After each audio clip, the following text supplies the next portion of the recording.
नमस्कार दर्शकों, आपके साथ मैं हूं विवेक शर्मा और आप देख रहे हैं उत्तर बंगाल एवं सिक्किम का 24/7 television news channel SK live. Sikkim में कोविड-19 के कारण एक स्वास्थ्यकर्मी की मौत, स्वास्थ्य विभाग में शोक का माहौल व्याप्त। पूरे देश के साथ साथ सिक्किम में भी कोविड-19 संक्रमण लगातार बढ़ता जा रहा है। आज इस क्रम में कोविड-19 संक्रमण के कारण एक स्वास्थ्यकर्मी की मृत्यु होने की घटना सामने आई है। जानकारी के अनुसार कोविड हॉस्पिटल के रूप में रहे राजधानी गैंगटोक के एसटीएनएम अस्पताल में कार्यरत 49 वर्षीय असिस्टेंट नर्स की आज सुबह मृत्यु हो गई। उक्त नर्स कोरोना वायरस से संक्रमित पाई गई थी। उन्हें 2 हफ्ते पहले एसटीएनएम अस्पताल में इलाज के लिए भर्ती कराया गया था। जानकारी के अनुसार उक्त स्वास्थ्यकर्मी को 15 सितंबर के दिन होम आइसोलेशन में भेजा गया था, लेकिन अचानक उनकी तबीयत बिगड़ने के कारण उन्हें फिर से अस्पताल में इलाज के लिए भर्ती कराया गया था।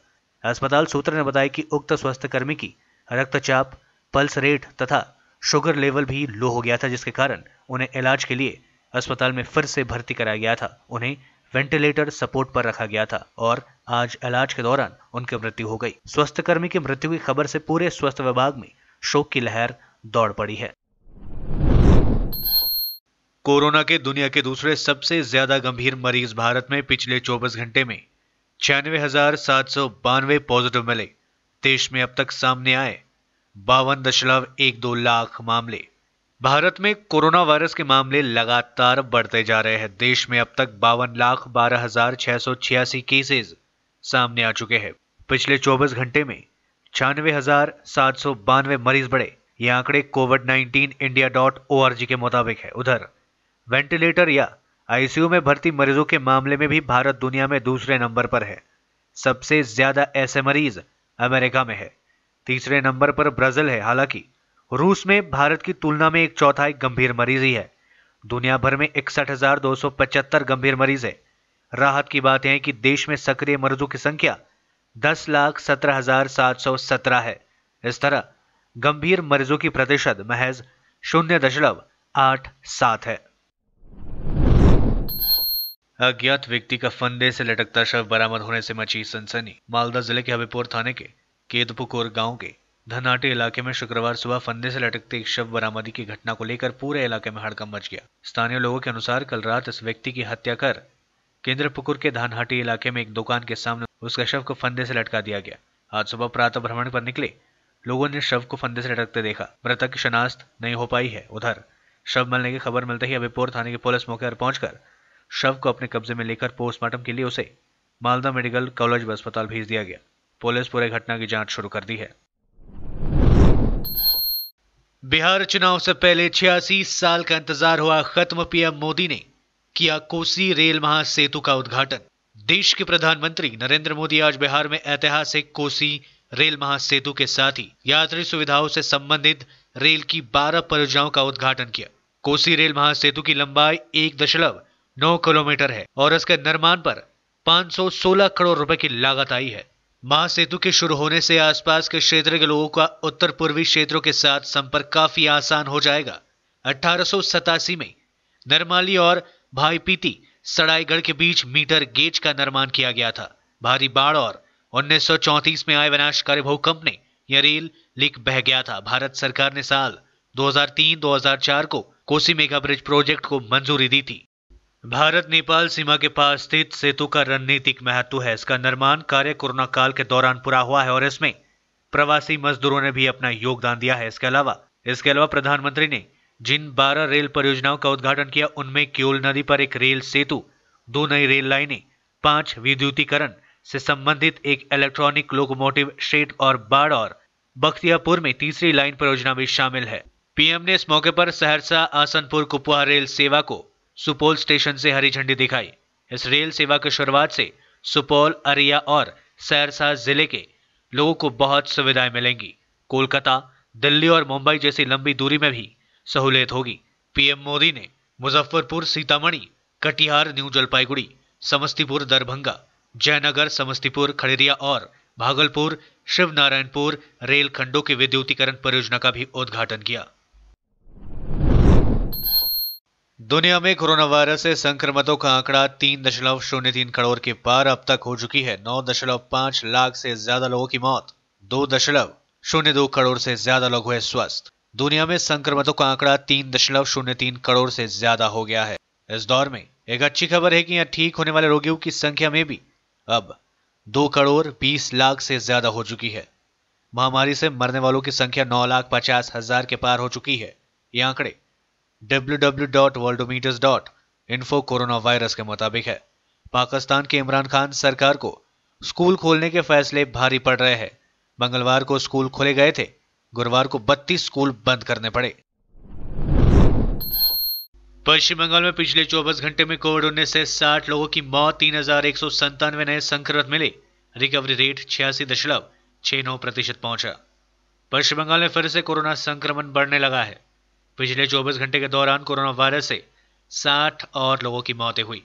महामारी से 3,197 लोग संक्रमित मिले और 2,948 लोग स्वस्थ भी हुए।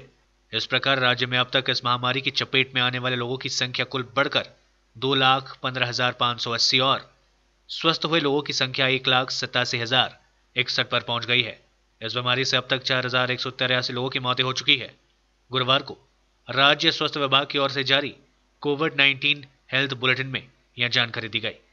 राज्य में फिलहाल 24,336 एक्टिव मामले हैं। इनका इलाज विभिन्न अस्पतालों में चल रहा है। राज्य में रिकवरी रेट 86.77% है।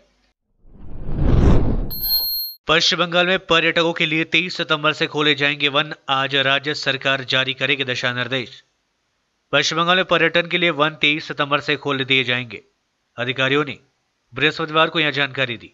अधिकारियों ने बताया कि हर साल मानसून के कारण 15 जुलाई से 15 सितंबर तक वन 2 महीने के लिए बंद कर दिया जाता है, लेकिन इस बार महामारी के कारण मार्च में लॉकडाउन के बाद से ही वन बंद है। उन्होंने कहा कि राज्य सरकार ने त्योहारों से पहले वनों को खोलने का फैसला किया है, क्योंकि लंबे समय से इनके बंद होने से पर्यटन अर्थव्यवस्था चौपट हो गई है। प्रधान मुख्य वन संरक्षक रविकांत सिन्हा ने कहा कि वनों को खोलने का निर्णय बुधवार को वन मंत्री राजीव बैनर्जी की अध्यक्षता में हुई बैठक में किया गया। उन्होंने कहा कि पर्यटकों के लिए दिशा निर्देश जारी किए जाएंगे और शुक्रवार को एक बैठक में इसकी रूपरेखा तैयार की जाएगी। लेते छोटा सा ब्रेक, फिर मिलेंगे ब्रेक के बाद। आजादी से शुरू हुआ स्वदेशी अभियान, गांव-गांव में बिजली आई, रोशन हिंदुस्तान, मंगल तक भी जा पहुंचा स्वदेशी मंगलयान। तो फिर क्यों ना हो हिंदुस्तानी अपना सब सामान, हम बदलेंगे तभी तो बदलेगा ये हिंदुस्तान। सूर्या, आत्मनिर्भर भारत की पहचान। अपने सपनों को संजोने के लिए ओम डेवलपर्स लेके आया है Shri Shyam farm house villa, जिसकी पहली फेज के सभी प्लॉट्स बिक चुकी हैं और दूसरे फेज की बुकिंग और रजिस्ट्रेशन है चालू। प्लॉट की साइज है 3 से 6 कट्ठा तक, तो देर किस बात की, अभी फोन उठाइए और बुक कीजिए। Shri Shyam farm house villa, Phulbari. Contact number 9609784045 या 9733036000। बहुत जल्द इसके तीसरे फेज की प्लॉट भी लॉन्च होने जा रही है।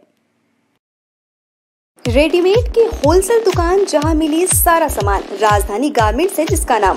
बच्चों से लेकर बड़ों तक लेडीज और जेंट्स के रेडीमेड कपड़ों के थोक विक्रेता। विजिट करें, व्हाट्सएप करें या कॉल से ही ऑर्डर करें। राजधानी garments, 2nd floor, stall number 246-47, Gaurishankar market, विधान रोड, सिलीगुड़ी। कॉन्टैक्ट नंबर 8348888881 या 9324953228।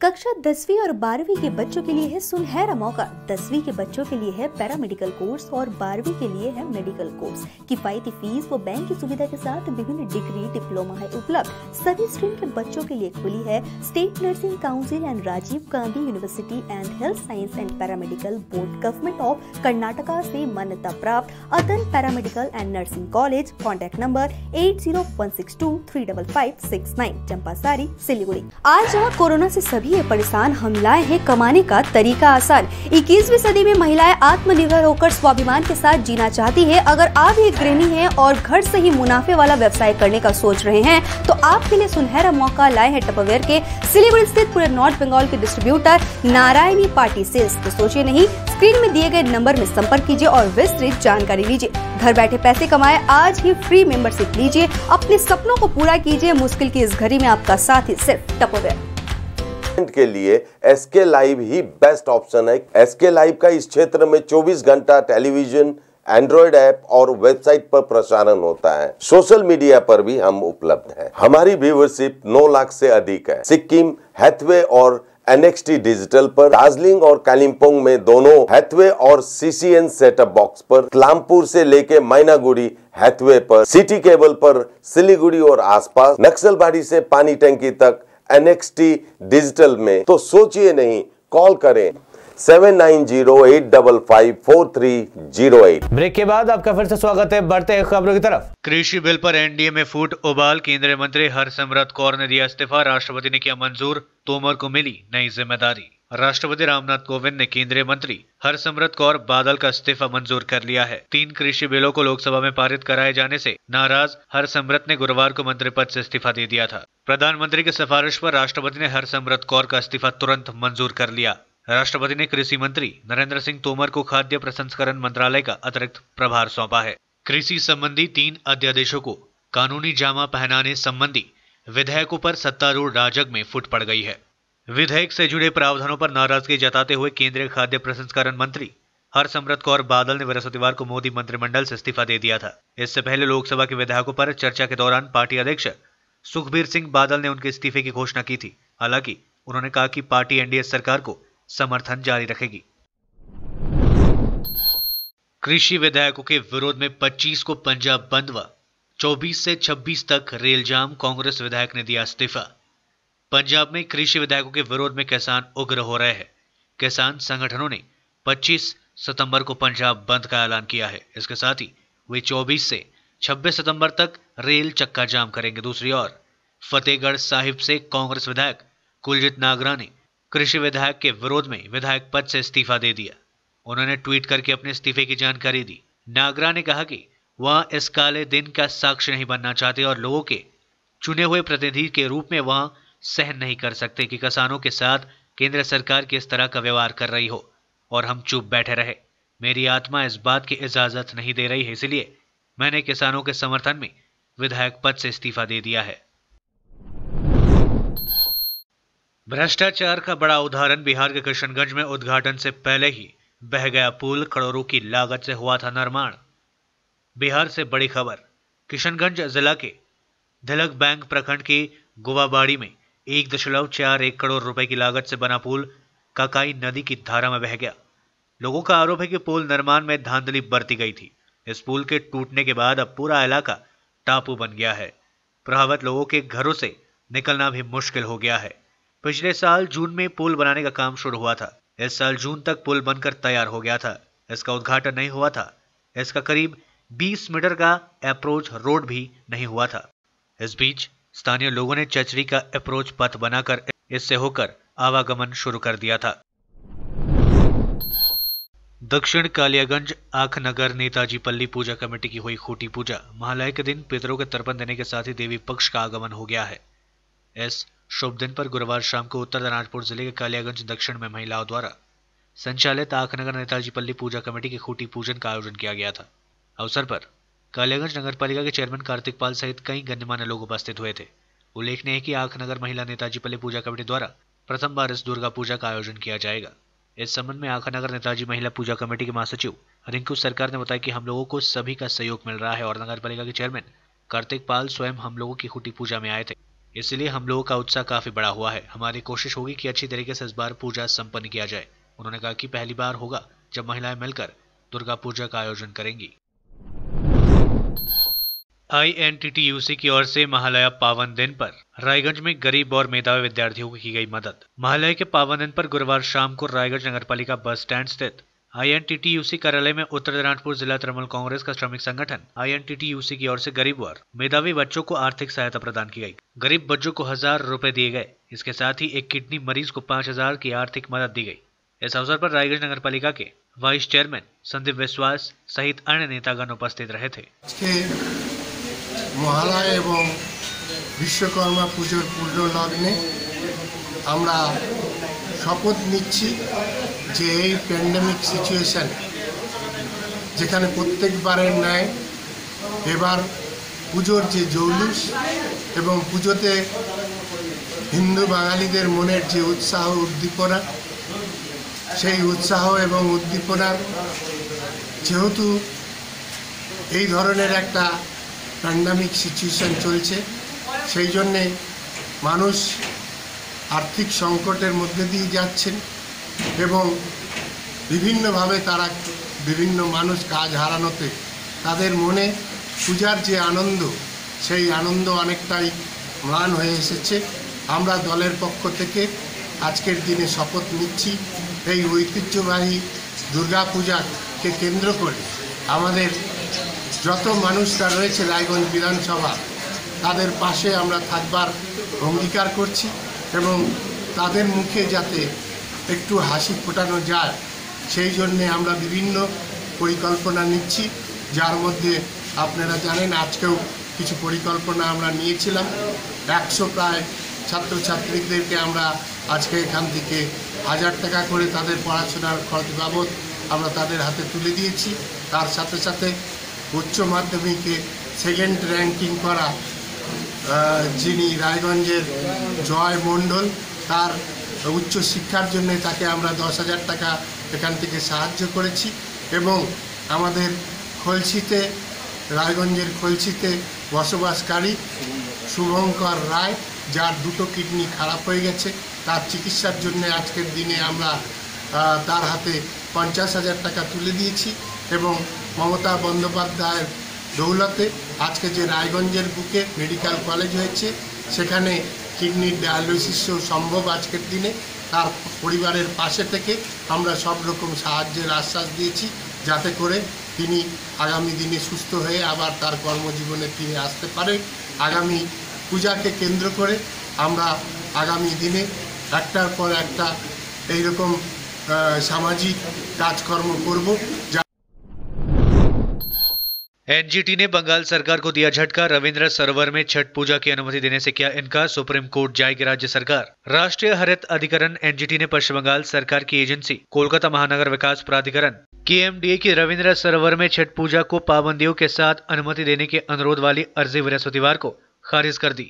उसे पारिस्थितिक तंत्र को बचाने के लिए इस तरह के किसी भी अनुष्ठान पर प्रतिबंध लगाने के अपने पूर्व के आदेश को बरकरार रखा। शहरी विकास मंत्री फरहाद हाकिम ने संवाददाताओं से कहा, हम एनजीटी के आदेश की समीक्षा के लिए सुप्रीम कोर्ट जाने पर विचार कर रहे हैं। आज के लिए बस इतना ही और मुझे दीजिए इजाजत और देखते रहिए एसके लाइव, आपका समय आपकी खबर। धन्यवाद।